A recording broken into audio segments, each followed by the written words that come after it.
Welcome back to Downstairs and Dragons. This is a Lost and Finders DM tidbit, or Dungeon Master tidbit. It's just supposed to be a little extra information for those DMs out there who want to run Tales of the Yawning Portal, or maybe already have and want to understand the differences I made to the story. So this is not a required episode. Feel free, if you just came from Lost and Finders Prologue, go over to episode 1 and just know what the players know. But if you want to know a little bit extra, stick around. And also, if you're one of my players, don't watch this. This isn't for you. It's really important for your players not to know the little changes you make because it ruins the immersion, ruins the realness of the story. That's something I've heard from other GMs online, and I kind of agree. So going into the Sunless Citadel, you'll notice at the end of the prologue, my character said that they're looking for Talgan. Talgan Hercreel is a human fighter from OAKHURST, and his mother is paying the party to rescue him. You also may know that he was corrupted by the Gulthias tree and Bellick's experiments on him. If you've already read the story, this may confuse you because, according to the book, Talgan died. Talgan was killed by the Hobgoblin chief out of a rage, a fit of anger. And the Hobgoblin is actually supposed to be wearing Talgan's armor. I did have the Hobgoblin wearing Talgan's armor, but Talgan wasn't dead. I had Talgan corrupted by Bellick and then sent off to work with one of the Gulthias saplings. So I did that for a couple reasons. The biggest one is plot. It's great. I can just take Talgan and put him right at the Forge of Fury. Gives my players a reason to go there. But the other reason to go out there is because I have the Gulthias saplings out there. So both Talgan and the Gulthias saplings are not a part of the book. I'll explain how I created those. Before I do, I want to step back. The purpose of their quest into the Sunless Citadel was to find 4 people. Well, really just find the Hercreel siblings, but they went originally with 4 people. Sir Bradford, Sherwin, Talgan, and Caracus, the Ranger. Now, Caracus the Ranger is found dead early on, and I did keep that with my party. They do find him dead, but I wanted a canon reason. I wanted a purpose for his death, and so I built a backstory for him in town that they ended up learning, and they actually ended up living in his home. So it's nice to just have them learn about the original person. So what I did for Caracus is that he has a reputation in town for being a monster killer. He had to take down a wasteland chimera, a barghest, and a wyvern, which is hard to do as a level 1 ranger all by yourself. And that's because he had a secret. He didn't do this through heroic fighting, he did it through trap making, and he had a trebuchet that he used to launch the deadly white apples at the monsters. He just had really good aim and really high luck, I guess. But that was why he was recruited to go down to the Sunless Citadel. He had a reputation for himself and ultimately was in over his head early on. But this is really cool because it gave something to do with the white apples. The book really does talk about the red apple of healing, the white apple of poison, and I wanted someone in town to have done something with the white apples. You can change that and have it be that someone poisoned an official, maybe the mayor got into his, whatever. You can do whatever you want with that. But I wanted Caracus to have more of a purpose, especially because I have a ranger player, and I knew that she just glommed on to being the ranger who survived after another ranger died in that same quest. So that's a really big change that I made. Now about Bellick. The book does talk about Bellick, the druid in the grove who was controlling the Gulthias tree, but that's really all they say he was doing with it. He was controlling it, testing on people to make thralls, but I gave it a little more than that. I had Bellick have this goal of spreading the Gulthias tree, of planting offspring or saplings around the region. But what Bellick doesn't know is that he's already had his mind altered before he took control of the tree. His goals and what he originally was planning has been changed by the song of the Gulthias tree. And that's why in all of his writings that the players read, he never once mentioned the song because he didn't know it was there. He was completely taken over by it. Well, partially taken over by it. Not enough to stop him from thinking he was himself. but enough that it still made him want to spread the Gulthias tree. The reason he charmed it was to really just prevent the twig blights from attacking him.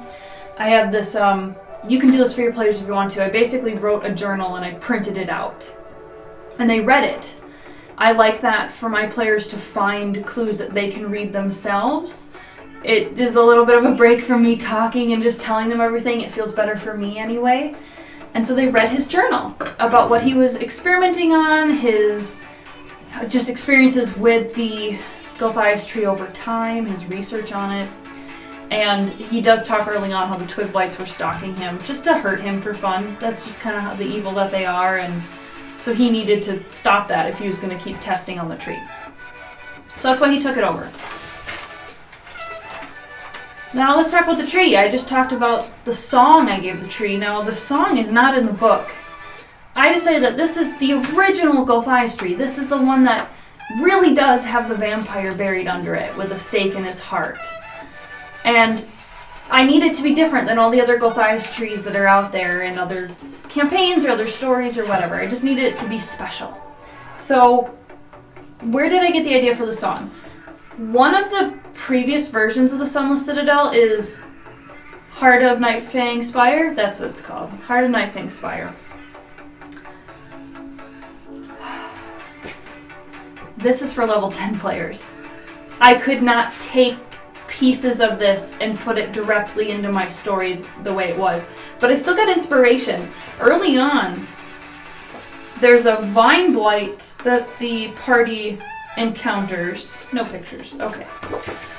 There's a vine blight. And it kind of gave me the idea that maybe Gulthias is a vampire cultivated plants. I mean, blights are vampiric. You get Mavkas from a vampiric influence. So I thought that the vine blight could have been cultivated by Gulthias, and I wanted that song that the vine blight sings to lure prey. I wanted that to go into my Gulthias tree, so that's why it sings. I also mentioned that the Gulthias tree looked like a great big dragon head when it had control of itself. I also did that because Gulthias the vampire worshipped Ashardalon, the great big red dragon of lore with the demon heart. And I thought if his twig blights looked like kobolds and his tree looked like it was trying to almost grow into a dragon on its own, like that would, I'd just be cooler. So that's what I did. You don't have to do it that way. It has nothing to do with the plot. It more has to do with the lore, the background. But feel free to check out, you know, the 3.5 Heart of Nightfang Spire. It might give you some inspiration, some changes you want to make, especially if you're going to do this quest for higher level players. Since you can just change the monsters around in there. Check out the 3.5 version for that. But I do have more to tell you. Have to find it. Okay, in the book, there's no cure for the Gulthias tree taking over those human bodies. And because we don't do grimdark campaigns, and I'm kind of a big baby, and I spoil my characters, I created a cure. I decided that the red apples could cure the body alterations they had gone through. However, it couldn't be that easy. I decided that the red apples also have a charm effect the same way the song does. And so feeding them the red apple would still leave them dominated by the tree. So I invented a flower, a magical flower. I feel like there's all these cool magical items, and I wanted to incorporate magical herbs, magical animals, things like that. So I incorporated a magic flower that eats charm magic. I have it be a little more common in the Feywild, which meant my druid, Kieran, who's from the Feywild, he was able to identify it. He recognized it because it often blooms around pixie dust or other charm-heavy areas. The blooms just open and eat the charm magic out of the air. But they're very delicate and hard to take care of. You can just eat them straight, but you can't really do anything else with them. You can't mash them to a potion, anything like that. So I put these flowers in the grove, eating the song that the Gulthias tree was singing. Didn't actually reduce the effects of the song in any way, just put a bunch of flowers on the ground. But now my party now has the ability to get rid of the charm from the apple, and then they have the apple to get rid of the body alterations. So by feeding both the the flower and the apple to a person, they should ultimately be cured. The issue with that is instead of fighting, I had it where my party members were trying to shove this food down the throats of Sharwin and Sir Bradford. So it was still an interesting encounter. And we'll see how that goes with Talgin in the future. But that brings up the topic, how are they going to bring the ingredients to Talgin? I put an item that we've kind of used off camera before. It's like a preserving jar or preserving vial. Some people have bags of colding, vials of colding, things like that. I have a jar that Bellick made that is meant to preserve magical organic ingredients. It's very specific about what it will work on, so it's not like a legendary item or anything, but it works on the apples, and so it will work on the flowers. So my party is transporting this cure in a jar. Just apple chunks, flower chunks. That's it.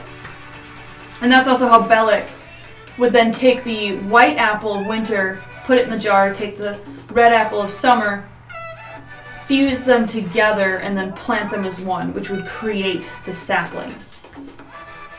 That also, we've been talking about how I bridge the gap between Sunless Citadel and Forge of Fury. That's also how I'm bridging the gap between the Sunless Citadel and the third chapter, which I'm not as familiar with yet because we're not that far.